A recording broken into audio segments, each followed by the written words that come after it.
ನೋಡಿ ವೀಕ್ಷಕರೇ, ಮಾರ್ಚ್ ತಿಂಗಳಲ್ಲಿ ಬರೋವಂಥ ವಿಶೇಷವಾದ ದಿನಗಳೆಲ್ಲ ನಾನೀಗ ಒಂದು ಲಿಸ್ಟ್ ಹೇಳ್ತೀನಿ. ಮೊದಲಿಗೆ 1ನೇ ತಾರೀಕು ಶುಕ್ರವಾರ ಬಿದ್ದಿದೆ. ಶುಕ್ರವಾರ ಯಶೋಧ ಜಯಂತಿ ಇದೆ. ಮತ್ತು 3ನೇ ತಾರೀಕು ಭಾನು ಸಪ್ತಮಿ ಇದೆ. ಅದೇ ದಿನ ಶಬರಿ ಜಯಂತಿ, ಕಾಲಾಷ್ಟಮಿ, ಮಾಸಿಕ ಜನ್ಮಾಷ್ಟಮಿ ಕೂಡ ಇದೆ ಅದೇ ದಿನ.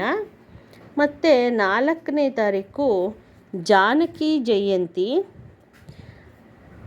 ಅವತ್ತು ಜಾನಕಿ ಜಯಂತಿ ಇದೆ ಮಂಡೇ. ಮತ್ತು 5ನೇ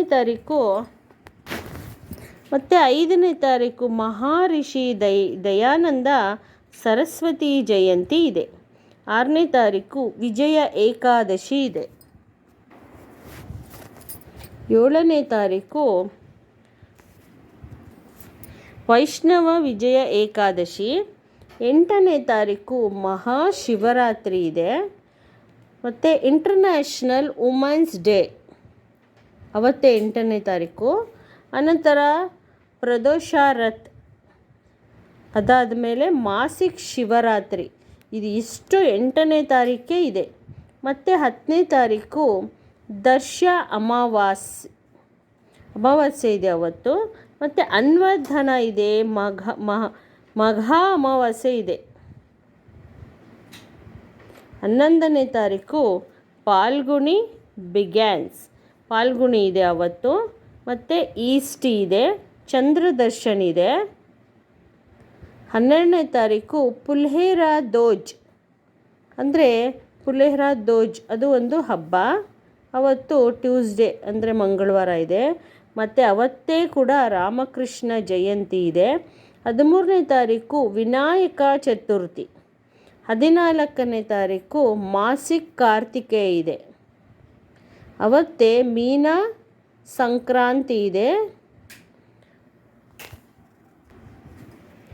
15ನೇ ತಾರೀಕು ಸಂಕಷ್ಟ ಷಷ್ಠಿ ಇದೆ. 16 ರೋಹಿಣಿ ವ್ರತ ಇದೆ. ಫಾಲ್ಗುಣ ಅಷ್ಟಾನೇಕ. ಮತ್ತು 17ನೇ ತಾರೀಕು ಮಾಸಿಕ ದುರ್ಗಾಷ್ಟಮಿ ಇದೆ. 20ನೇ ತಾರೀಕು ವಾರನಿಲ್ ಎಕ್ವಿನಾಕ್ಸ್. ಮತ್ತು ಅವತ್ತೇ 20ನೇ ತಾರೀಕು ಅಮಲಕ್ಕಿ ಏಕಾದಶಿ ಇದೆ. 21 ನರಸಿಂಹ ದ್ವಾದಶಿ ಇದೆ. 22 ಪ್ರದೋಷಾರತ್ತಿದೆ. ಮತ್ತು 23 ಶಾಹಿದ್ ದಿವಾಸ್. 20ನೇ ತಾರೀಕು ಚೋಟಿ ಹೋಲಿಕಾ ದಹನ್, ಫಾಲ್ಗುಣ ಚಮೂಸೈ ಚೌದಾಸ್ ಇದೆ. ಒಂದೇ ದಿನ ಈ 3 ವ್ರತ ಇದೆ. ಮತ್ತು ಫಾಲ್ಗುಣ ಪೌರ್ಣಮಿ ವ್ರತ ಕೂಡ ಇದೆ ಅವತ್ತು. ಮತ್ತು 25 ವಸಂತ ಪಂಚಮಿ. ಮತ್ತು ಚೈತನ್ಯ ಮಹಾಪ್ರಭು ಜಯಂತಿ ಇದೆ, ಹೋಲಿ ಇದೆ. ನೋಡಿ, ನಾಳೆ 29ನೇ ತಾರೀಕು ಬರುವಂಥ ಫಾಲ್ಗುಣ ಮಾಸದ ಪಂಚಮಿ ಇದೆ. ನಾಳೆ ಪಂಚಮಿ ಎಂದು ನೀವು ಏನು ಮಾಡಬೇಕು ಅಂದರೆ, ನಾಳೆ ವಿಶೇಷವಾಗಿ ಸುಬ್ರಹ್ಮಣ್ಯ ಸ್ವಾಮಿಗೆ ಆರಾಧನೆ ಮಾಡಬೇಕು. ಫಾಲ್ಗುಣ ಮಾಸದಲ್ಲಿ ಬರೋದರಿಂದ ಬಹಳ ವಿಶೇಷವಾಗಿದೆ. ಫಾಲ್ಗುಣ ಮಾಸದಲ್ಲಿ ನೀವು ಏನೇ ಒಂದು ವ್ರತ ಅನುಷ್ಠಾನ ಆಗಲಿ, ಪೂಜೆ, ಮಂತ್ರ, ಜಪ, ತಪ ಎಲ್ಲದಕ್ಕೂ ವಿಶೇಷತೆ ಫಲ ಇದೆ. ಆದ್ದರಿಂದ ನಾಳೆ ಸುಬ್ರಹ್ಮಣ್ಯ ಸ್ವಾಮಿಗೆ ನೀವು ಆರಾಧನೆ ಮಾಡ್ಕೊಳ್ಳಿ. ಮಕ್ಕಳು ಮತ್ತು ಹುಷಾರಿಲ್ಲದೆ ಇರೋರು, ಆರೋಗ್ಯ ಸಮಸ್ಯೆ, ನರದ ಸಮಸ್ಯೆ ಆಗಲಿ, ಏನೇ ಒಂದು ಮೂಳೆ ಸಮಸ್ಯೆ ಆಗಲಿ, ಇಂಥವರು ಕೂಡ ನಾಳೆ ಸುಬ್ರಹ್ಮಣ್ಯನ ಆರಾಧನೆ ಮಾಡಿ ನಾಗರ ಕಲ್ಲಿಗೆ ಹಾಲೆರೆಯೋದ್ರಿಂದ ನಿಮ್ಮ ಎಲ್ಲ ಸಂಕಟಗಳು ದೂರ ಆಗುತ್ತೆ.